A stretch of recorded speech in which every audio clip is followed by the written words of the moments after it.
पिछले महाराष्ट्र विधानसभा चुनाव और 2024 के लोकसभा चुनाव में अपने प्रदर्शन के आधार पर कांग्रेस इस मामले में सबसे आगे है। उसने 17 सीटों पर चुनाव लड़कर 13 सीटों जीती। कैसे उद्धव ठाकरे, शरद पवार और राहुल गांधी का ये महाविकास अघाड़ी झूठ का गठबंधन है। समीर बजे नाम के पुलिसिये को मुकेश अंबानी से पैसा ऐंठने के लिए जा गया था।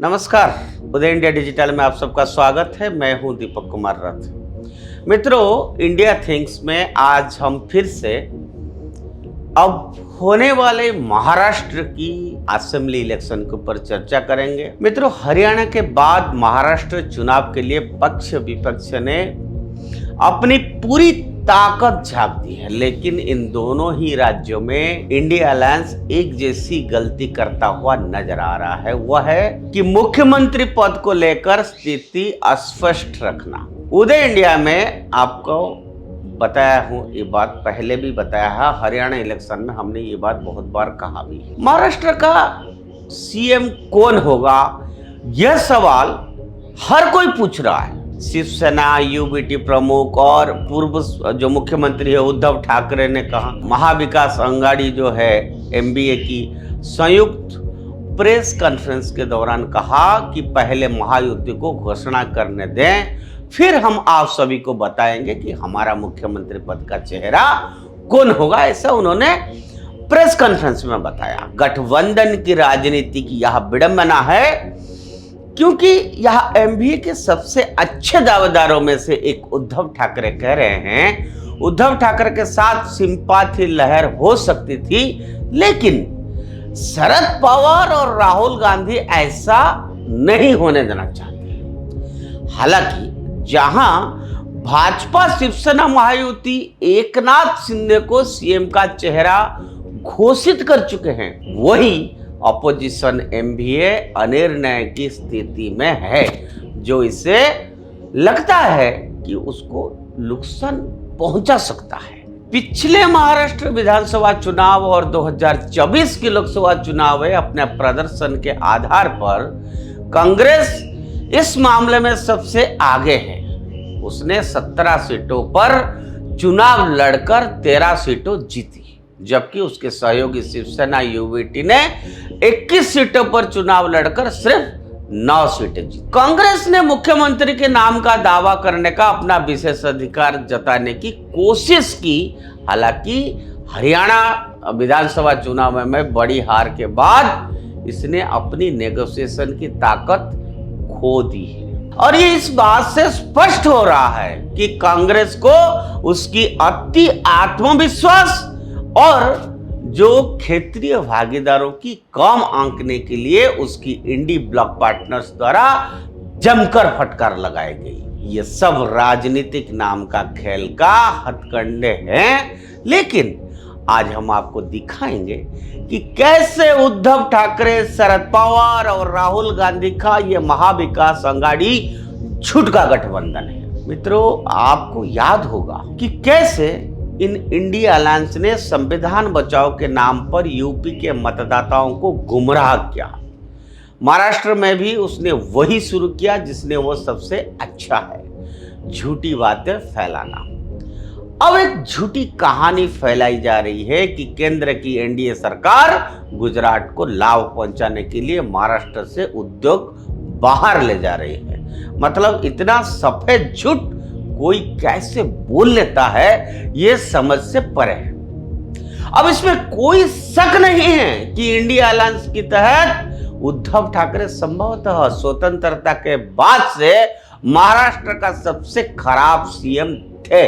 अब वे कैसे खराब थे, मैं अभी आपको बताऊंगा। उन्होंने आज महाराष्ट्र से हर उद्योग और विकास परियोजना को कैसे बाहर किया है। उद्धव ठाकरे की अज्ञानता का पहला प्रदर्शन तब हुआ जब उन्होंने 2014 में 9,900 मेगावाट के जेतापुर परमाणु ऊर्जा संयंत्र का खुलकर विरोध किया।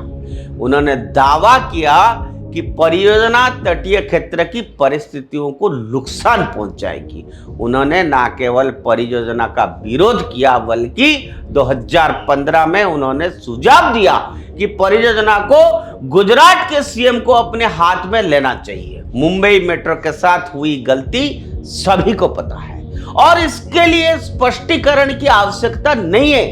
अपने फेक एनवायरमेंटलिस्ट बेटे के अहंकार को संतुष्ट करने और राजनीतिक खेल खेलने के लिए उद्धव ठाकरे ने महाराष्ट्र की इस सबसे अधिक जब क्रिएटर परियोजना का विरोध किया। ये सबको पता है, पब्लिक को मालूम है, पब्लिक सब जानता है। इसके लिए उन्होंने महाराष्ट्र को 50 साल पीछे धकेल दिया और भी कोई मतलब उसमें क्या इंटरेस्ट है ये उनको मालूम है। राज्य में भ्रष्टाचार और अराजकता पूरी तरह से व्याप्त हो गई है। महाराष्ट्र में साधुओं की हत्या हो गई है, उद्योगपतियों की फिरौती के लिए कॉल आ रहे हैं और राज्य के गृह मंत्री कथित तौर पर फिरौती में शामिल थे। आपको याद होगा कैसे समीर बजे नाम के पुलिसिये को मुकेश अंबानी से पैसा ऐंठने के लिए जा गया था। उद्योगों को स्पष्ट संकेत मिल रहे थे कि उद्धव राज्य का प्रबंधन करने में विफल हो रहे हैं और परिणाम स्वरूप अधिक से अधिक कंपनियां राज्य से बाहर निकलने लगी है। फ्रैक्सकन वेदांता जो सेमीकंडक्टर फैक्ट्री था 2022 में महाराष्ट्र छोड़ चुका है। परियोजना की कीमत $20 बिलियन थी। सोचिए, फिर भारत में सैन्य विमान बनाने के लिए 22,000 करोड़ रुपए की लागत वाली टाटा एयरबस परियोजना वडोदरा में स्थानांतरित हो गया था, जिसका अभी प्रधानमंत्री ने उद्घाटन किया। उद्धव ठाकरे उस बात का जीता जागता सबूत है कि कैसे एक मानसिक रूप से दिवालिया नेता देश के सबसे अमीर राज्य को दयनीय परिस्थिति में पहुंचा सकता है। उद्योग महाराष्ट्र से बाहर चले गए क्योंकि उद्धव ठाकरे और इंडी गठबंधन कानून और व्यवस्था, बुनियादी ढांचा और व्यापार को भरोसा नहीं दे सके।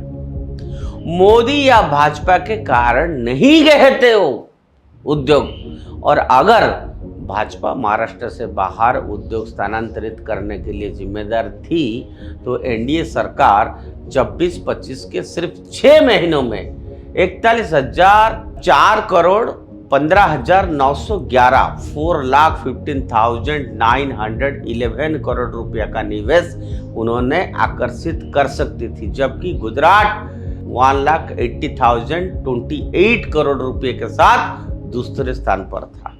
क्या कांग्रेस के चमचे इसका जवाब देना चाहिए कि नहीं देना चाहिए? महाराष्ट्र को ऐसे धोखाबाजों से सावधान रहना चाहिए, खास करके पब्लिक को जिनके पास दूरदर्शिता की कमी है और जो किसी भी कीमत पर बस सत्ता हथियाना चाहते हैं, राज्य का विकास करने के लिए नहीं बल्कि भारत के सबसे अमीर राज्य को लूटने के लिए। इंडी गठबंधन के कौरव महाराष्ट्र नाम की द्रौपदी का चीरहरण करने के लिए तैयार है। मैं ये बात इसलिए कह रहा हूं मित्रों, पिछले सरकार जो इन लोगों ने चलाई थी और जो फैक्ट आपके सामने मैंने रखा, कोई ऐसे में कहानी नहीं बता रहा हूं, यह महाराष्ट्र के मतदाताओं का काम है कि वे कृष्ण बने और ऐसा कम से कम होने ना दे जो महाराष्ट्र में हित में नहीं है। आखिर में हरियाणा में इन लोगों ने बहुत बड़ी कंस्पिरेसी रची थी, लेकिन जनता को सच क्या है मालूम था और महाराष्ट्र में भी जनता को सच क्या मालूम है। लेकिन आखिर में जनता जनार्दन होते जो वो तय करे। लेकिन हमने एक रियलिटी, जो ग्राउंड रियलिटी है, वो आपके सामने रखा है। आज के लिए इतना। भारत माता की जय।